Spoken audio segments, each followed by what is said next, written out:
Hello and welcome along to this video about glacial landforms. You might know what a glacier is. A glacier is a huge stream of snow and ice. It's produced when enough snow falls in a region that it starts to spread out. And these streams or rivers of snow that are sort of spreading out from this region affect the landscape.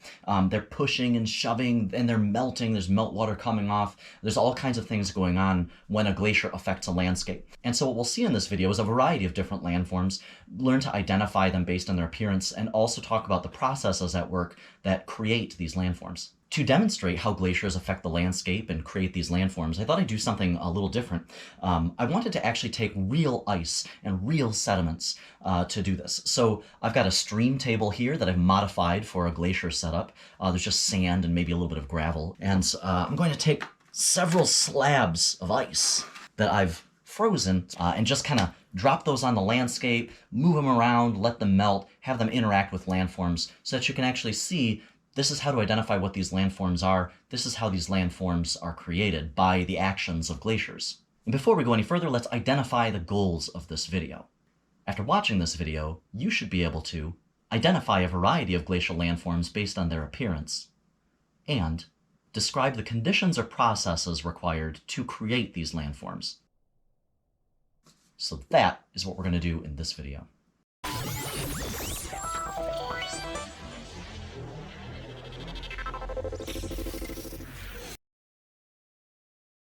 So what I'm going to show you right now are some glacial landforms that result from the pushing and shoving actions of a glacier. So glaciers are made of solid ice. However, they flow downhill, not too dissimilar from a river or any other fluid. Glaciers will always flow from a higher point and seek a lower point, such as an ocean. And as the glacier is flowing downhill, it's pushing and shoving all this material in front of it, a bit like a snowplow or a bulldozer. That action that a glacier is shoving all this material results in a handful of specific glacial structures that we're going to explore right now. So I'm going to grab our glacier, I'm going to set it here, and I'm going to make this glacier advance. So for this glacier to advance, I'm going to shove it downhill. It's pushing, shoving all this material in front of it. I'm going to advance a little ways here.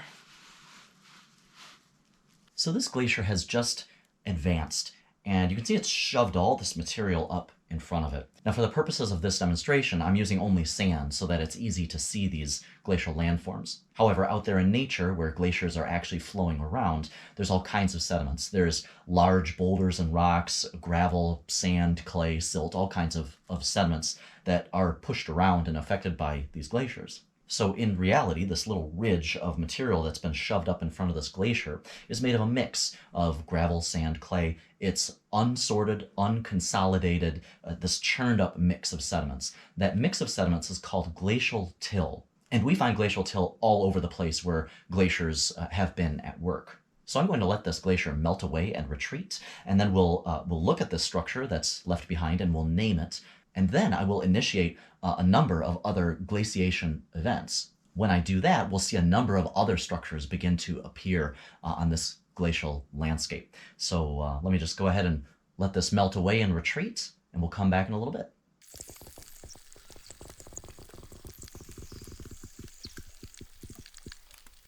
Okay, so our glacier has receded, it has melted away. And remember that glaciers flow a little bit like a river. They're like a river of snow or ice. They flow downhill only. So just because a glacier has retreated, it doesn't mean that it has somehow reversed direction and is flowing uphill. That's impossible. Instead, what a retreating or receding glacier means is that the terminus of the glacier, the front part of the glacier that acts a bit like a plow or a bulldozer, the terminus has melted away faster than it's being replaced by ice and snow. Earth has natural cooling and warming climate cycles that are always going on. And so after a cool period where the glacier advances, it may begin to get warmer and the glacier starts to recede. So the average behavior of the glacier from this point on, in this example, is recession. The glacier is melting away, it's retreating. However, there are little pulses of advances where the glacier will advance a little bit before it begins to recede again. And so what I'm going to do here is take this is really the same glacier. This is just the glacier which, after retreating, we're going to see a little bit of an advance now. So I'm going to set my glacier here. I'm going to simulate some advancing here. So our glacier is now shoving forward. That new terminus is pushing forward, shoving all that glacial till and all that material in front of it. It's going to stop about there. And now once again, I'm going to let the glacier recede. I'm going to let it melt away. I'm actually going to do this a few times uninterrupted.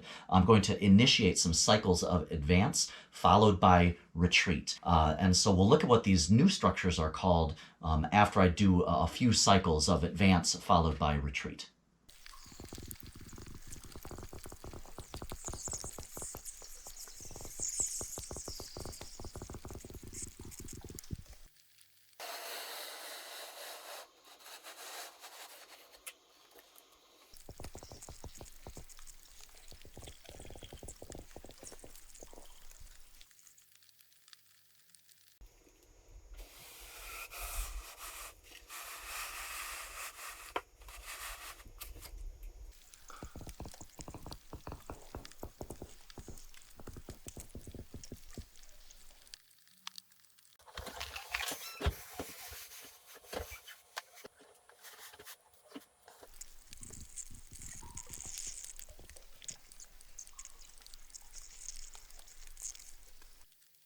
So we've had our series of glaciation events, and these glaciations have really produced a variety of different landforms here. There are Eskers and Drumlins and glacial erratics, a whole range of different kinds of moraines, and we'll see all of these through the course of this video. But the landforms that I want to bring to your attention right now are called end moraines. There's two kinds of end moraines. The first one I want to point out is this one right here.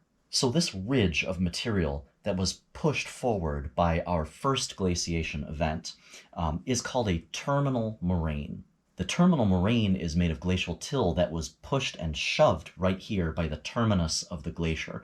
Terminus just means the end of the glacier. And this moraine, this ridge of material, marks the maximum advance of our glacier. It's the very farthest that any of these glaciations went. And so we call that the terminal moraine, the end, the very farthest that glacier ever advanced. But there's another kind of end moraine on this landscape, and these are recessional moraines. So after that first initial advance, which created our terminal moraine, the average trend of the glacier was to recede or retreat. It was melting away faster than it was being replaced with ice and snow. So even though the average trend of the glacier is recession, it will have these little spurts, these little growth spurts. And it's in those little growth spurts that it pushes forward and it creates another moraine right here. And then it will retreat a little bit and it advance a little and create another moraine right there. Retreat a little, advance a little bit, create one more moraine, go back, advance a little bit, and then create another moraine here. These moraines were created while the glacier's average behavior was recession. As such, these are called recessional moraines. They look quite a bit like a terminal moraine, only they're behind it. They're actually set behind the terminal moraine. Recessional moraines sometimes are a little bit more delicate than the terminal moraine. The terminal moraine is this big, tough, robust-looking structure, and the recessional moraines are a little bit more delicate. And I want to point out that there's no rule that says that a glacier has to produce any recessional moraines. It can produce, several, as it has here. There's 1, 2, 3, 4 recessional moraines, or it could produce none. It just depends on what the long-term and short-term cycles are as that glacier retreats, as it melts away and recedes. Now, as sort of an added bonus, I have included one particular feature here, and they're called glacial erratics. And what an erratic is, it's a rock which has been transported by a glacier some distance from its point of origin. Glacial erratics are interesting because they can hint at the extent of past glaciations. If you find some big boulders somewhere in a formerly glaciated area, you can trace those boulders back to their origin, and you can actually figure out how far those glaciers were flowing and transporting these materials. So these stones are glacial erratics. So I want to show you one more thing concerning end moraines, and that is the power of an advancing glacier, and to show you what an advancing glacier can do to a landscape. So this glacial landscape has all these glacial features. There's drumlins and eskers and erratics and all kinds of moraines. Suppose now that we have a global cooling event, everything cools off, and so glaciers are now all advancing. So I have a big slab of ice here that I'm going to advance through the landscape and show you what that does to these features. I'll let it melt and we'll look at that and we'll see what landforms are left. Here is our big slab of glacier ice. Sort of set this down here, pretend that it's advancing, pushing and shoving. Okay, so we'll stop it there. We're going to go ahead and let this guy melt, and then we'll talk about what this advance means for this landscape and in the context of glacial landforms.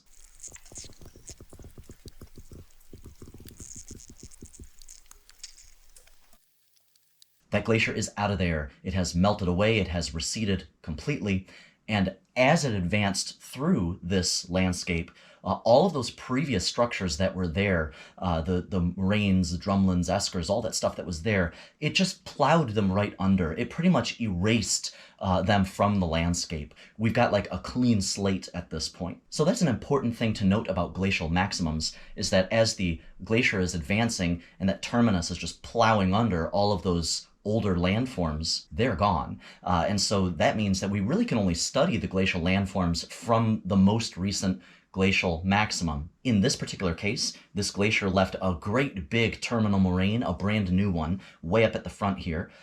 It also happened to produce two new lateral moraines. We'll see those again later in this video. But otherwise, everything else has been pretty much erased, obliterated, plowed under by the pushing and shoving action of that terminus. So this means that there's a limitation on what we can study. We can really only study glacial landforms produced by the most recent glacial maximum. Okay, so the next group of glacial landforms we're going to look at are called lateral moraines and medial moraines. They sound kind of similar because they are kind of similar. So I'm going to take our glacier, which I have placed sediments in here. One of the things that you'll notice about lateral moraines and medial moraines, they are characterized by their laser straight appearance, or sometimes they'll be very gently curved, kind of following the lay of the land. They're very, very straight, and they're oriented parallel with the flow of the glacier.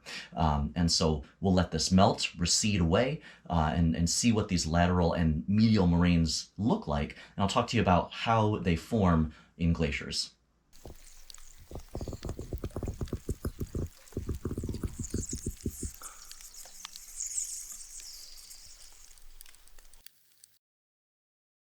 Okay, so now that our glacier has melted away, the landforms that are left behind here are called lateral moraines and medial moraines. Now, unlike terminal moraines and recessional moraines, lateral and medial moraines are oriented parallel with the flow of the glacier. So if you spot this type of moraine, you can actually determine the direction that the glacier was flowing.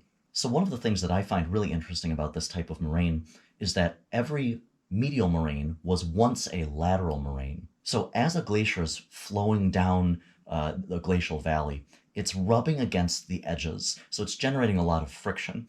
And that friction erodes and carves away the edges of the valley. And so along the very margins of the glacier, you get a lot of sediment deposited. And so the margins or edges of a glacier tend to accumulate a lot of sediment. And it's along these margins, these edges, that the glacier forms lateral moraines. Lateral means against the side or the edge. So these are lateral moraines. Now, as glaciers are flowing down sort of mountain valleys, they act a bit like rivers in that, you might have a glacier flowing and then a tributary glacier will kind of join it from the side. Just like how a river has a main river and then tributaries that come in kind of like branches that sort of, feed that river from the side. The same thing happens with glaciers. So when two glaciers are, sort of flowing down a valley, almost like rivers of snow or ice.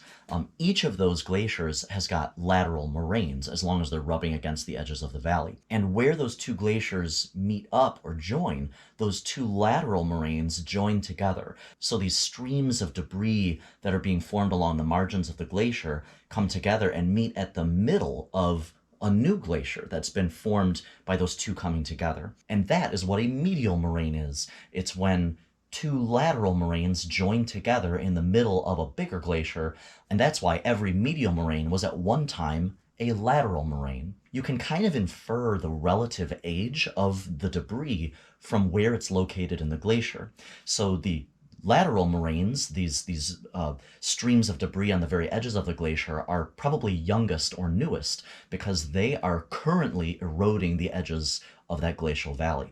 But the medial moraines, more toward the middle of the glacier, remember, those were formed upstream. Those were formed when multiple glaciers from other tributaries kind of joined up with this glacier, and their lateral moraines joined and turned into these medial moraines. So what that implies is that the medial moraines of a glacier are older than its lateral moraines. And actually, the closer to the middle of the glacier that you get, those medial moraines are probably relatively older and older. So in this particular example that I've set up, there are two lateral moraines. These moraines are current. They're actually being formed right now along the edges of this glacial valley. They're fresh debris. And you also see in the middle these two medial moraines. These two medial moraines are older. They joined up with this glacier farther upstream because they used to be lateral moraines from previous glaciers. So the way that this particular glacier is set up implies that there were three glaciers that have joined together. So the number of medial moraines in a glacier, you can actually count them and figure out how many branches or how many tributaries of glaciers were fed into that original glacier to get you your glacier that you're looking at downstream. Like terminal moraines and recessional moraines, lateral and medial moraines are made out of glacial till, debris that was carved away from the area. This material has been entrained in the glacier as it flows along. And so that's lateral and medial moraines. The next glacial landforms that I'm going to show you here are called drumlins. Now, there is still some debate in terms of how drumlins are formed. The processes at work might involve erosion, deposition, some combination of the two of them. The ice in a glacier is flowing, and so there may be some fluid dynamics at work here. A lot of technical hand-waving to say we really don't quite know how these form, but they form at the bottom of ice sheets. So this is the interface between the ice of the glacier and the bedrock or sediment that it's sort of flowing along. Drumlins show up in these big swaths, sort of these big fields. They're called drumlin fields, and they appear after the glacier has totally receded, totally melted away. So here's our ice sheet. It has advanced, and now it's going to melt away and recede, and we'll see those drumlins left over once this glacier has melted away.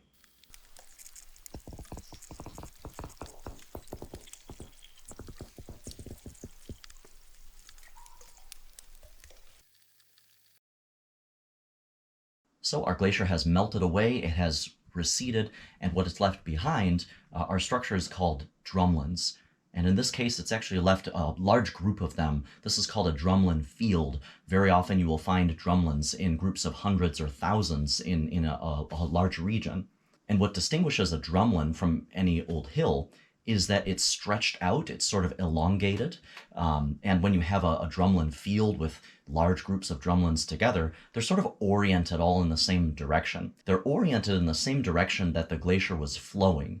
So sometimes drumlins are not quite exactly symmetrical. They have a rounder end and a narrower end, kind of like a teardrop. And if they do, that rounder, bigger end is actually pointed in the same direction that the glacier was flowing. Drumlin fields are found all throughout North America and Northern Europe. Sometimes they can be a little bit hard to spot unless you have a topographic map and you're looking at them in a geographic information system. They can also be easier to spot if they're on the coast because the drumlins will rise above the level of the water, and so you get these sort of coastal islands that are kind of all oriented in the same direction. You can find examples of this in the UK, on the edges of some areas in Ireland, Scotland, and Britain. One other interesting thing about drumlins is that if you look at a map that includes a lot of these structures, Wisconsin or Minnesota, the UP of Michigan, what you'll find is that human settlements, towns and roads, farms and things, are actually sort of oriented around them. So you'll see this really interesting patchwork of forest and farmland and roads and cities that kind of follows the contours of the land. So even if you don't actually have a topographic map that shows elevation, you can sometimes spot drumlins just by the way that we've kind of set our boundaries and roads and property lines around them. The next glacial landforms I'm going to show you here are actually not the result of the pushing action of the glacier, but rather the result of meltwater. So glaciers are constantly melting, and as they melt, that meltwater trickles down through the glacier. That meltwater will carve these long tubes or tunnels inside the glacier or even against the bottom of the glacier. And these ice caves, these tunnels, kind of snake along in the same direction that the glacier flows. And those tunnels will fill up with meltwater, along with glacial till, debris, sediments, all kinds of things that are entrained in that glacier. When the glacier melts away, these long sort of highways of meltwater-related sediments are dropped on the surface. And these structures are called eskers. So I'm going to go ahead and let this glacier melt so you can see what it looks like when those eskers, which really form inside or underneath the glacier, are revealed.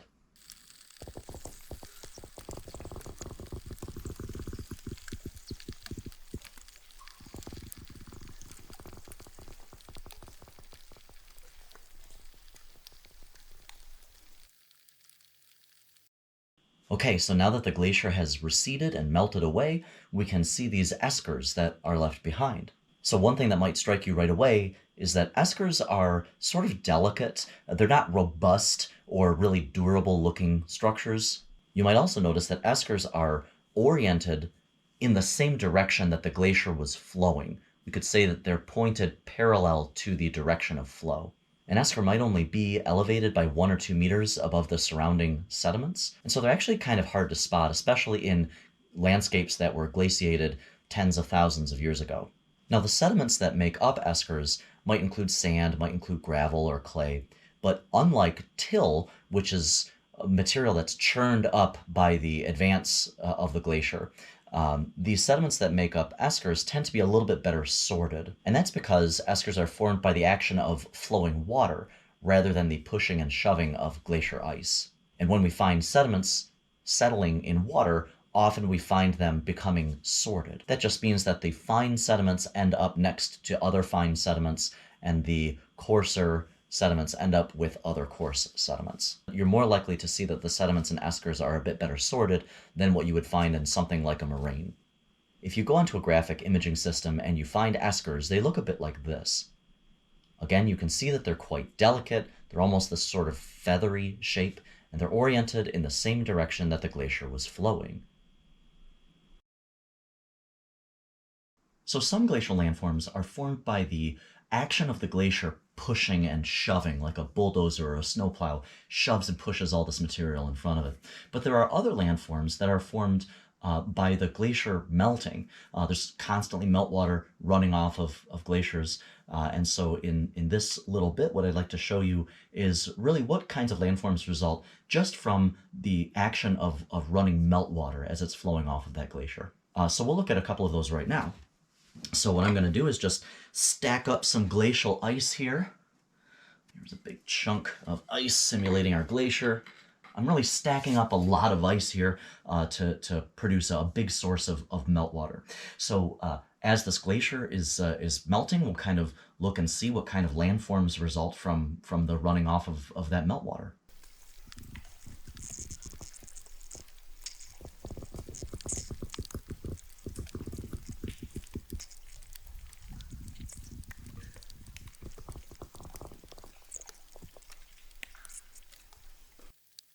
So one thing that you might have noticed while the glacier was melting and all this meltwater was running off is that the meltwater was running off all in one direction. It was flowing downhill. Any glacier anywhere in the world, no matter where it is, while it's melting, the water is going to seek the lowest point, eventually the ocean. And so this meltwater is running all off. It's kind of all running down this way. So all this meltwater that's running off of the glacier kind of runs off in these big fans or sheets of water. And so this area where all this water is running down is characterized by remarkable flatness. And so it's called a plain. The name for this area where all this water is running off is called the Outwash plain. Outwash plains are sometimes characterized by the presence of what are called braided rivers. And what braided rivers are, they're these gorgeous, beautiful structures of dozens or hundreds or even thousands of rivers running down this outwash plain that's very, very flat. And because it's so flat, the rivers kind of can't make up their mind where to go. They zig and zag, they kind of step on each other's toes. And so as they're running down the outwash plain, there's just this gorgeous, beautiful pattern, almost looks like curly hair as the rivers flow toward the ocean. So one important structure that results from glaciers melting is outwash plains and the structures that are associated with them. Let's review the goals of this video to make sure that you met them. After watching this video, you should be able to identify a variety of glacial landforms based on their appearance, and describe the processes and conditions necessary to create these landforms. If you can't do that, go back and watch the parts of the video that you didn't understand. Until next time, remember, you can learn anything.